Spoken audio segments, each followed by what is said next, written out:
nós cristãos ou não cristãos deveríamos ajudar aos pobres?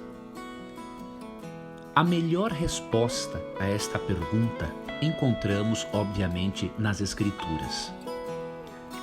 Muitas pessoas, até sinceras, confundem caridade ensinada na Bíblia com socialismo. As duas coisas são tão diferentes quanto a água difere do vinho. As duas coisas são tão antagônicas que é impossível harmonizá-las. Enquanto que na caridade ensinada na Bíblia nós devemos ajudar aos pobres, mas também ajudá-los a aprenderem, a se esforçarem, a trabalharem, a crescerem para que eles possam ser bênçãos para outras pessoas, no socialismo barato, os pobres são mantidos com migalhas, totalmente dependentes do governo.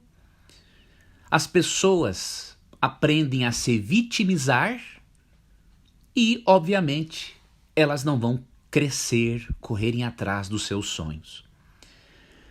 Então eu quero repartir com você, neste momento, alguns textos bíblicos, mas em especial, como eu prometi na semana, eu vou repartir com você trechos de um capítulo muito precioso da obra Beneficência Social, escrita por Ellen White.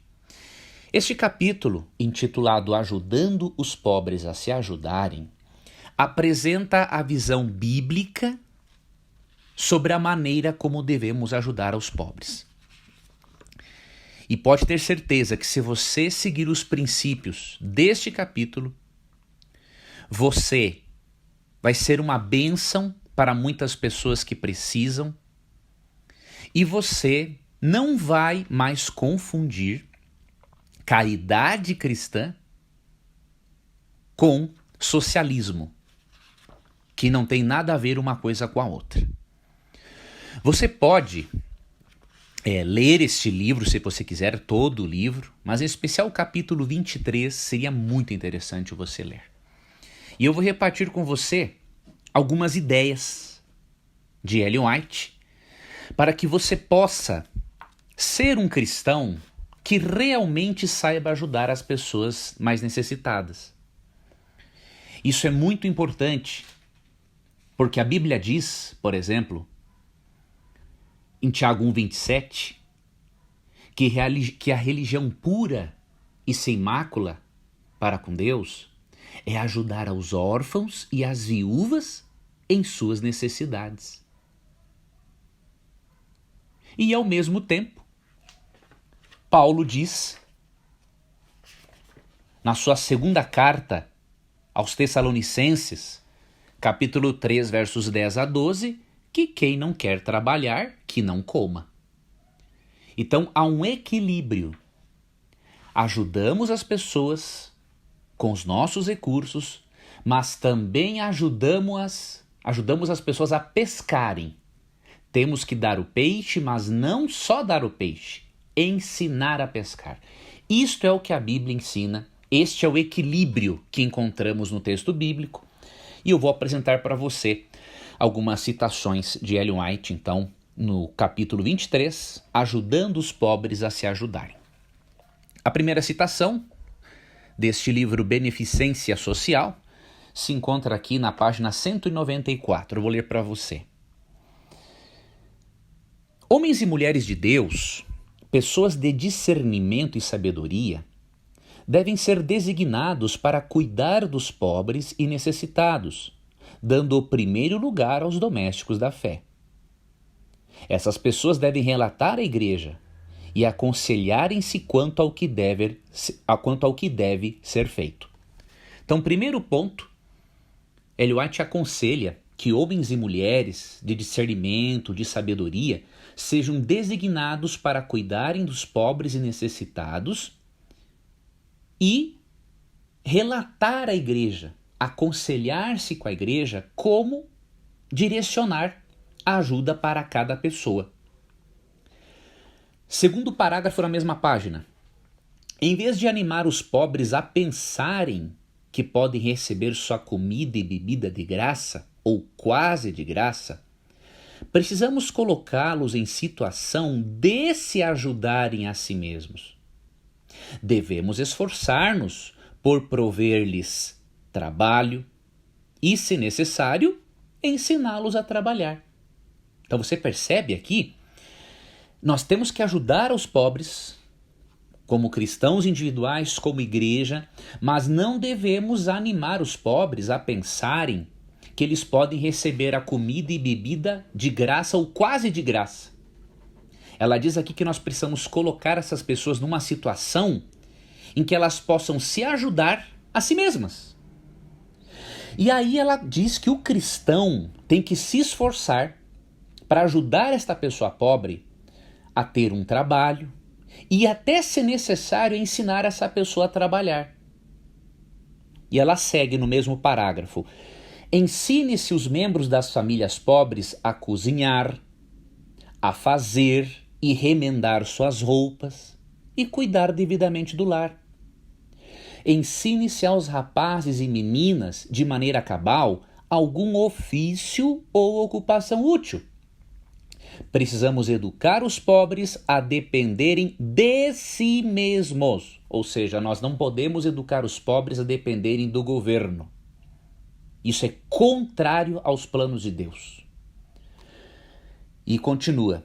Precisamos educar os pobres a dependerem de si mesmos. Isto será real auxílio, pois não somente os faz capazes de se manterem por si, como os habilitará a ajudarem aos outros. Veja, esse comentário é preciosíssimo. Quando ensinamos a pessoa pobre algum ofício, alguma ocupação útil, e educamos essa pessoa a não depender do governo, mas dela mesma, isso é o auxílio real que nós podemos dar ao pobre. E aí o que acontece? Nós ajudamos essa pessoa a aprender a se manter, e isso vai habilitar esta pessoa a ajudar outras pessoas pobres que também precisam de ajuda. Então, que citação preciosa, não é? Então, veja, a caridade bíblica, de acordo com Ellen White, não tem nada a ver com esse socialismo barato, diabólico, que só dá migalhas para as pessoas e não ensina as pessoas a dependerem de si mesmas e ajudarem outras pessoas. Vamos então para uma outra citação que está na página 196. São muitas citações, mas eu vou ler só algumas com você, tá? Em Israel era considerado um dever o preparo industrial, ou seja, o preparo para o trabalho, era um dever. Exigia-se de cada pai que ensinasse a seus filhos algum ofício útil. Os maiores homens em Israel eram capacitados para atividades industriais. O conhecimento dos deveres pertencentes ao governo da casa era considerado essencial a toda mulher. Várias indústrias eram ensinadas nas escolas dos profetas e muitos dos alunos se mantinham a si mesmos por meio de trabalho manual. Agora preste atenção nisso aqui. O plano de vida que Deus deu a Israel destinava-se a servir de lição objetiva para toda a humanidade. Fossem esses princípios postos em prática hoje em dia, quão diverso seria o mundo. Então aqui neste pensamento, de acordo com a cultura religiosa em Israel, os filhos deveriam aprender algum ofício útil, os pais deveriam ensinar e a mãe deveria ensinar os deveres concernentes à casa às filhas. E nas escolas dos profetas, os alunos aprendiam ocupações úteis e mantinham a si mesmos por meio do trabalho manual. E Ellen White diz que este plano de vida que ele deu para Israel é para servir de uma lição objetiva para toda a humanidade. Então você percebe? Este é o plano de Deus. Não é o socialismo barato, que nada tem de bíblico. Ok? Outra citação, página 198. Dando instruções em atividades práticas, podemos muitas vezes ajudar os pobres de maneira mais eficaz. Em regra, os que não forem exercitados no trabalho não têm hábitos de indústria, perseverança, economia e abnegação. Não sabem se dirigir. Frequentemente, por falta de cuidado e são discernimento, há desperdícios que lhes manteriam a família com decência e conforto, fossem cuidadosa e economicamente empregados. Abundância de mantimento há na lavoura do pobre, mas alguns há que se consomem por falta de juízo.